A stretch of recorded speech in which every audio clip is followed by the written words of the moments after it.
Because you want to turn this into a little how-to guide, yeah? On how to cut and install plasterboards. Once you've seen it once, you can crack on. So, obviously I haven't cut that board, that's a full board. 8x4 sheet of plasterboard, soundproof, tapered edge. The difference between a tapered edge and a square edge, can you see that little bulge there? Yeah. So they use these for tape and jointing. So when you put the next board up against it, where the boards meet, that's the bit that you scrim tape. And then that's the bit that you fill. So when you tape and joint, you bring the filler level with the front edge of the board. So it gives you that couple of mil of filler. For plaster wise, we'll tape it up and then they run past it, the boys, and they fill the joints up first with a skim coat. And then that will bring it out level with the board, and then they go over the whole lot again, and then that'll go on top of another cut the mil board, plaster. But anyway, back to this. So what I've done, found my joists, marked my joists onto the floor, pencil mark. Obviously, I can't see that once I put the board on. That's why I've marked it on the floor. I can see where it is on the top, so I didn't need to mark it, obviously, at first. So I put my first screw in, and then what I've done, just so I can transfer that down, I've got a level. I put it on the bottom of that mark on the floor, in line with my screw, which is level on there, and then literally just strike the line all the way down. So now I know that's a straight line, and every time I put a screw in, I'm going to hit the joist. Let's measure that and see what that is. That's all done by eye and judge. Yeah, look, every 250 roughly. A little bit left, 250, 250. That's sort of done by eye. So every 250 or so, get yourself a screw in. 1, 2, 3, 4, 5, 6 across the width of the board. 5 is enough. Get away with 5 on that. So for example, here, you put one in here at the top. Don't go right to the edge as well. And I'll show you, if you went to put a screw in right on the edge here, that edge will break away because that's trying to go in, work its way in to get a fix in, and then that bit's fatter than what you've left on the board, so that will just chip away and give you a nasty edge. So always come in about 1 inch on your board, yeah? Same in the bottom. Start yourself off and make sure when you put the screw in, you bury it home so you can't feel it. Because if you do it like this, which I'll show you, roughly 250 up.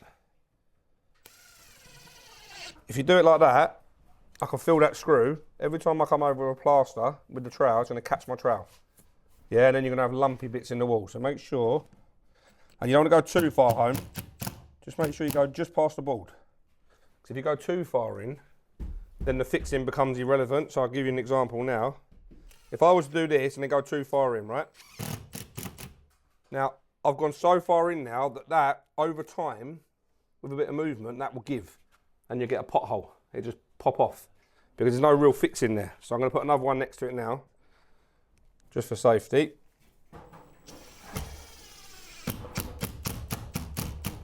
And again, just past. That's a little bit proud even. Just past the board.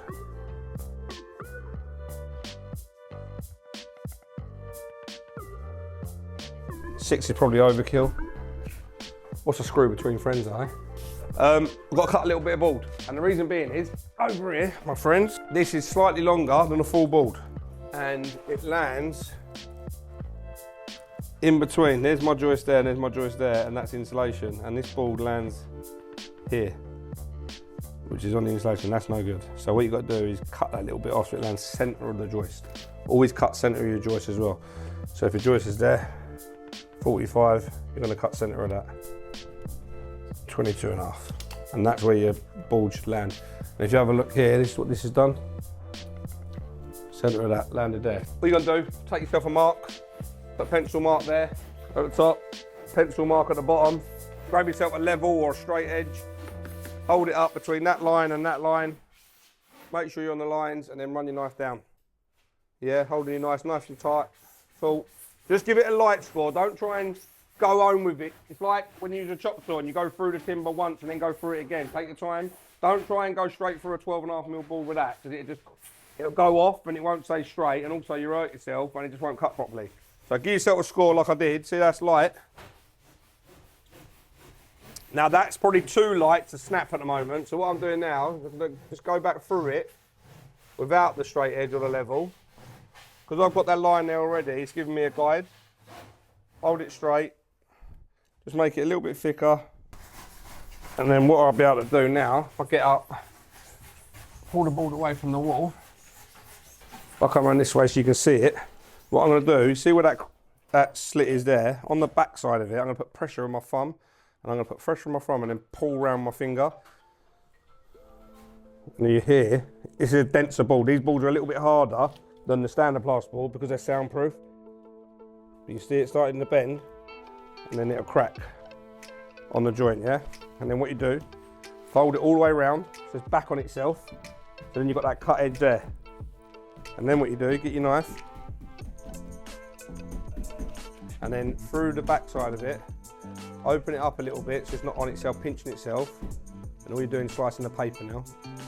And you go all the way around, down to the bottom. And then that's your bit. And then what you've got is a rough edge on that plasterboard. If you have a look at that plasterboard, that'll be a bit rough. You see a bit rough? See where it's not right, and that's a little bit proud. So you use a surf form, which is like a cheese grater, if you like. A little bit old and rusted, that one. And all you're going to do is hold it flat, not twisted. Make sure you're holding it flat on the board. And just lightly rubbing it down until you get a smooth finish, because it's very much similar to your manufacturer's edge. That's the art. You're going to cut edge and you're going to bring it back to life, so it's a square edge again. Don't overshave it in places. So I've got the cut edge this side.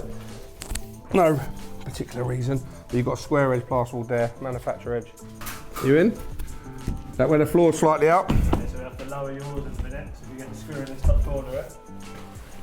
And that's where your floor, your concrete floor is slightly out. So then battens are sitting on the floor there. But that here is obviously slightly higher to where Brad is. So we're going to get a screw in that side, and then we'll drop that out, and then we'll pinch the top in.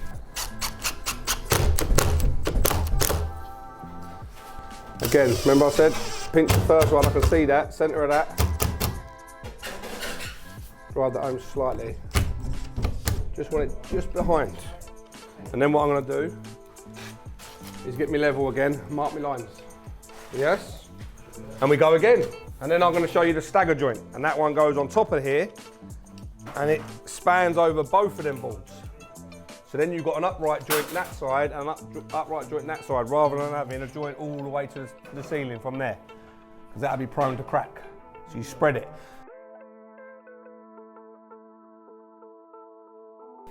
So we spread the joint. Now it's not bang in the middle, because if we went bang in the middle and went one more set of joists over, I'd have to cut the board because of the way it's landed on the joist. There must be a smaller gap with the joist there. So to get that as a full board, half on there, 50-50 on that. I've gone to that joist, and then over here, I've gone to that joist. Still spreading the load. There's a joint, there's the upright. So that's borderline really. You wouldn't want to push that, ideally you wouldn't want to push that one more joist over, that wouldn't be enough. Cut the screws in, and I'm going to mark the lines out. So we put one there. Remember what I said, don't go right to the bottom of the board. Right, so now I'm just marking up that, and then Ted can come along then, and he can follow that line. 5 or 6 screws, one there, inch away, one in the middle, that's 3, one in the middle of that 4, one in the middle of that 5. Yeah? You're half on the joist, so you catch it, but I always come in at a slight angle, so if you come around this way, the reason you go half on the joist, so that you could screw that into there and you're going to catch the joist still. But what I tend to do is come the other side of the line, go in, and ever so slightly turn it that way, not too close, because otherwise if you go too much in, that happens, and then when you get your next board on, it'll protrude. Yeah? Like that.